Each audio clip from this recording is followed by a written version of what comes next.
nothing official from the medicos.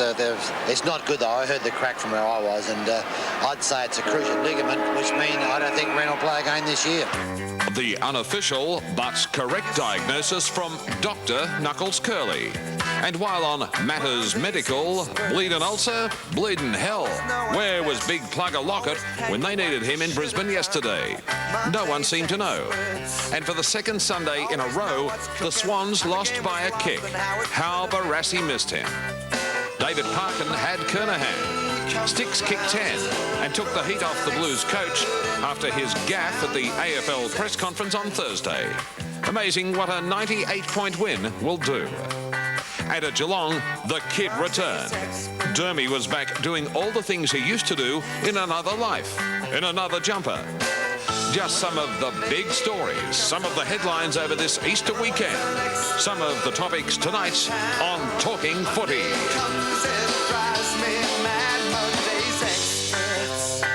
Talking in the tea room in the wax. Welcome back to Talking Footy. David Parkin to look at the goals of the round. You would have liked that one, David. Stephen Kernahan. That's a terrific kick, that one. 1 of 10. What about Rowan Smith's for the opposition? This was he worked hard for this one and had to think about it for a while. Terrific kick, that one. Terrific. And going through, maybe Malcolm, you can come in on this one. Shane Brewer, who had an outstanding game at Cardinia Park. Yes, actually, Shane unloads the ball a bit, and Gary has put him in the forward line, and round goals, he can kick special goals. He's got some special talent, Shane Brewer. Mike, you were out at the Western Oval. What about Winston Abraham? He's great. Oh, this kid, Champion's too early to be talking that sort of stuff. He's a very exciting player. But you'll say it anyhow. No, eh? No, you just said it. He has potential, no question. You've just put the tag on him. What about Peter Wilson's performance on Saturday night? Yeah, I thought this could almost go as the goal of the day. He actually gave it away for a while. I thought he was giving it to somebody else, but he was only giving them a lend of it to get it back. The old one too. Bill just had to kick the goal. Looked good. Yeah, it's good to give it. It was a good goal. It was a very good goal. Good to give it to McKenna. You know you'll get it back. What about Bays? Yes, I saw this one on his right. I haven't seen him kick on the right too often. It was a good goal, but I reckon the last one. We're about to have a look at that. The last one. You were there, Mike, for today. What sort of impact did this have on the game and the crowd? Well, it was even... This is a fantastic goal in its own right, but this followed the dust-up between Viney and Long, and the game was sort of in the balance at the time. It didn't turn it around. Essendon didn't win it at that stage, but when he kicked that goal, I reckon 15 Essendon blokes all raced to him and just to really sort of congratulate him. It was a very significant moment, and it was sort of Long of 1993. Was that your favourite, David? Yeah, that's my favourite. Even despite Sticks kicking the first one, he won't mind, but I think that's the sort of goal that people go to see. Yeah, it was outstanding. Just quickly on that fracas today, do you think there'll be any more of it from the AFL? I think there will. I don't think there's any doubt that they've decided to crack down on things this year, and that didn't look good. I don't think there was much damage done today, but you remember that incident with Damien Monkhurst and Neil Busy's comments at that time. Conduct this is not all that far removed, I don't think. What about the umpiring today? Let's show a segment. 4 minutes, 3 decisions were made within 4 or 5 minutes. The first one is Seacamp, deliberately out of bounds here. Seacamp again, just prepared to handball in front of himself. And he's starting to frustrate. It's starting to frustrate. Michael Long picked up for running too far. Edge of the square. This was simply a mistake, Bruce, that's all. He just didn't see the bounce. He took 12 steps. And this goal by her disallowed for shepherding in the goal square. But by the way, Melbourne scored from there. So 2 against Essendon. So there's the one with Long. Now here's the shepherding in the goal square. Now see how high the ball is. Look at that. OK, we come to the general standard of umpiring. They're all correct. What was wrong? Do you reckon they were all correct? Every one of them, yeah. Every one of them. I reckon all 3 were wrong. All 3 totally correct. Malcolm? Oh, look, no, that went out of bounds is not right. I mean, you've got to dispossess of the ball, and we've been through this before. If the boundary line just happens to be there and you have to dispossess the ball, I don't believe that's legitimately doing it deliberately. You're rather passionate about the umpires, David, aren't you? I mean, you were a specialist coach for them. But, 2 years ago we had 14 umpires umpiring 7 matches on a weekend. We now have 24 doing 8.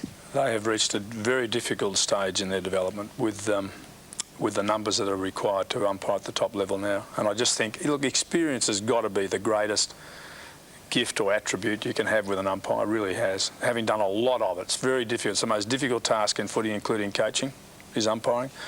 And I just think they've been asked to take a quantum leap with players that just don't have that with umpires just don't have that factor. But I still think they do a terrific job. But more specifically, David, that one, the Hurd goal. I mean, the ball was above their heads when the player shepherded. It was more than 5 metres away, wasn't it? Only it was still 5, doesn't it? It was 5 minutes. Well, the spirit of the rule is when it's still in transit from a long way away and you're not allowed to interfere with someone. But surely, do you seriously consider on the line, if that happened anywhere else in the ground, he'd be free kicked. Well, I don't agree with that at all. Oh, well, we beg to disagree. David, do you think senior umpires, the best umpires, should umpire more than one game on a weekend? Well, they might be capable of doing that. You'd have to ask them, but they're certainly not running as far. I've talked to a lot of them, and they are coping with that, and therefore we'll keep them in longer. But that could happen, between a Friday and a Tuesday. Or we have it this week, don't we? Yeah, why can't the best umpire more than once? Actually, one of the problems with the umpires, and David and I had this conversation probably a few years ago when David was with the umpires, is the biggest problem they've got, they only make 50-odd decisions per week. They can't practice decision-making in all those instances during the week. I mean, the only time you can do it is actually in the game. It's quite an interesting art. And that's why they need, really, to say the better umpires umpire too, which means the experience base won't be built. So you've got a contradiction. He didn't know that.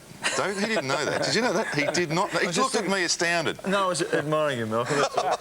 Malcolm, do you think we have a problem in the umpiring? I think what David said's right, and he can't say it about the Fitzroy Football Club, but I can. There are far too many inexperienced players at the Fitzroy Football Club, and I think the umpires have that same problem. I think David explained it very well.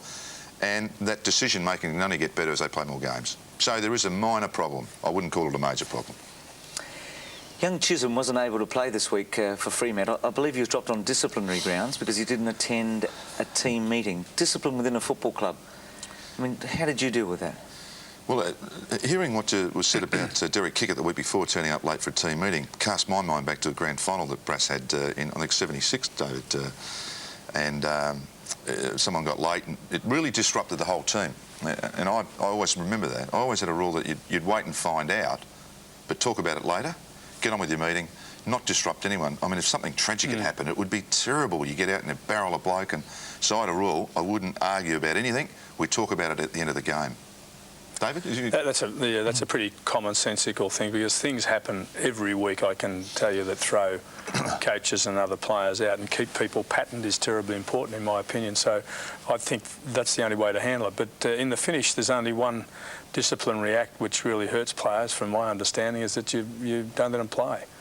And when you've got something, and I've been part of decisions where we should have done that and didn't, to our detriment. And I think expulsion from the team, either sit on the bench even if you're late in the seconds or something along those lines, is the sort of thing that a player understands. Let's leave that there. We'll take a break. Back with more Talking Footy after this. Simply Irresistible, Australia's largest striptease agency with over 140 performers, announced a 3-year sponsorship today with Werribee, and the managing director, Raylene Margaret, said simply, 70% comes from the western suburbs. We want to put something back in over there. Well, it's going to be better than having fish and chips after the game.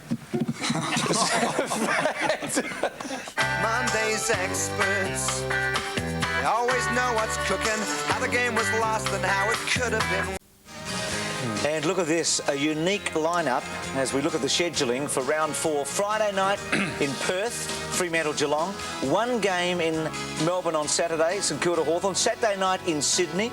And then on Sunday, 3 matches, 1 in Melbourne, 1 in Brisbane, 1 in Adelaide. What happened to Saturday footy? Exactly. Hey, what happened to Saturday footy? Monday, Richmond and North Melbourne, the first real go at Monday night football. And then Tuesday, Collingwood and Essendon. Actually, just with David being here, David, there's a story. I captained Victoria in 1979 against South Australia, and David was coach of the side, which was a fantastic effort. Windy Dart Football Park, David, you remember this, we had a team meeting, and David suggested that we kick against the Breeze. Being South Australian, I said to David, listen, I think we should go with it. We'll put the score on the board, we'll put some pressure on him. David stopped the team meeting, went back to his room, had a bit of a talk about it, came back, started the team meeting again. He said, Blighty wants to kick with the win, and that's what we'll do. Remember that, Dave? Yeah, I do. Now, I can remember you doing that sometime after with Stephen Kernahan too, didn't you? Same thing happened. And what happened then? We're 10 goals down to quarter time. Does that come under the discipline rule? Sharing the responsibility is cool. Yeah. So you've progressed from there. Yeah, just a little. You learned a lot from that lesson. Yeah, I did. It's a good decision, Malcolm. Mike, we must congratulate you and Jan. You're getting married this Saturday. That's the big match of the weekend, Bruce. It is. They want to have footy on 5 days, but the big one's on Saturday afternoon. And Bruce, you can't Make see it his back on green Monday corduroy jeans are back in town. Look at this, everyone. The jeans are back. The AFL obviously knew they've only programmed one game. Yeah, it was all for Mike Sheehan. So you won't be with us next Monday night, or will you? I'll have to check, Bruce. No, I'll be here. I'll be here. Honeymooning in Burwood, we are. Honeymooning in Burwood. David, thanks for coming on the program. My pleasure. Yeah, and good luck for the rest of the year. Thank you. You've started very, very well. And appreciate you coming in tonight, Malcolm, because you did have an operation during the week and you've made a pretty good recovery. It's the new discipline, the new toughness at Geelong, Bruce. Gary Ayres toughness. Yeah, it's rubbed off. His socks are down too. Good on you. David Parkin, Mike Sheehan and Malcolm Blight. Hope you've enjoyed it. Talking Footy, join us again next Monday night. This has been a 7 Sports production. I always know what's best. Always take